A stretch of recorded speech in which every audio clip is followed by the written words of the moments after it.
5 روپے۔ اب مجھے بات بتائیں کہ ہم کیا ہیں؟ کیا ہم ہی نے قربانیوں کا ٹھیکہ اٹھایا تھا؟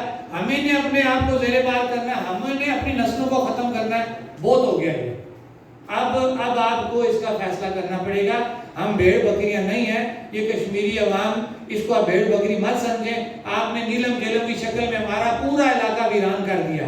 ہماری وہ عوام کہ ہم دریا بچاؤ کے دھرنے میں 84 دن بیٹھے رہے، ہماری بات کسی نے نہیں مانی۔ لیکن اچھا یہ ہوا کہ کچھ عرصہ وہ ٹنل ڈیمیج ہوئی، ہمارے لوگوں کو ایک چیز کا فرق نظر آیا کہ پہلے پانی دریا میں آ گیا اور لوگوں نے دیکھا واقعی پانی سے فرق پڑتا ہے۔ اور ریسنٹلی جب یہ 9 تاریخ کو پانی دوبارہ ٹنل میں ڈائیورٹ کیا گیا، ہماری وہ عوام جو 84 دن ہمارے پاس نہیں آئی، اب اس کو احساس ہو گیا واقعی اس نیلم جیلم پروجیکٹ کا ہر مکتبہ فکر کے انسان کے ساتھ اس کا ایک رشتہ جڑا ہوا ہے۔ وہ چاہے تاجر ہے، وہ گھر ہمارے میری ماں بہن کی شکل میں، بیٹی کی شکل میں گھر میں بیٹھی ہوئی ہے، ایک میرا سرکاری ملازم، وکلا، صحافی، صرف جو بھی ہے وہ واقعی اس نیلم جیلم پروجیکٹ کے متاثرہ شخص میں شامل ہوتے ہیں۔ یہ ثابت ہو گئی ٹنل ٹوٹنے سے، ٹنل بننے کے بعد الحمدللہ ہمارا وہ 84 دن کا جو ہمارا رونا تھا وہ آٹومیٹیکلی خود ثابت ہو گیا۔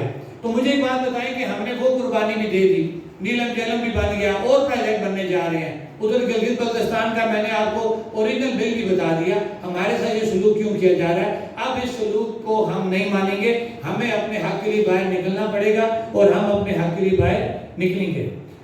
دوسری بات، میں جو بات آلریڈی ہمارے چارٹر آف ڈیمانڈ میں ہے، آٹا مہنگا آٹا سبسڈی کی بات ہم نے کی ہے، پھر جب نیلم جیلم کا ایشو بنا، ہمارا پانی کا ایشو بن گیا۔ یہ وہ چیزیں ہیں کہ جن کے اوپر اب ہمیں بات کرنی ہے اور ہم اس پہ سٹینڈ لیں گے۔ اسی کے ساتھ کیونکہ عوامی ایکشن کمیٹی مظفر آباد کے نام سے پلیٹ فارم بنا ہے اور خاص طور پہ ہمارے یہاں پہ بلدیاتی نظام بن چکا ہے، تو ہمارے جو وہ سٹیک ہولڈر ہیں کونسلر، ہم نے ان سے بھی باقاعدہ اس کے بعد مکمل رابطہ کرنا ہے، ان سے مشاورت لینی ہے، ان سے مل بیٹھ کے ہم اس تحریک کو جو ہے وہ آگے لے کے چلیں گے۔ اور اس کے ساتھ ساتھ ابھی ہماری غیر نگراں ملازمین کا وفد آیا، ہماری ان سے ملاقات ہوئی ہے، ان کے بھی بالکل جینوئن مسائل ہیں اور دیکھیں ان کا بھی رونا درست ہے۔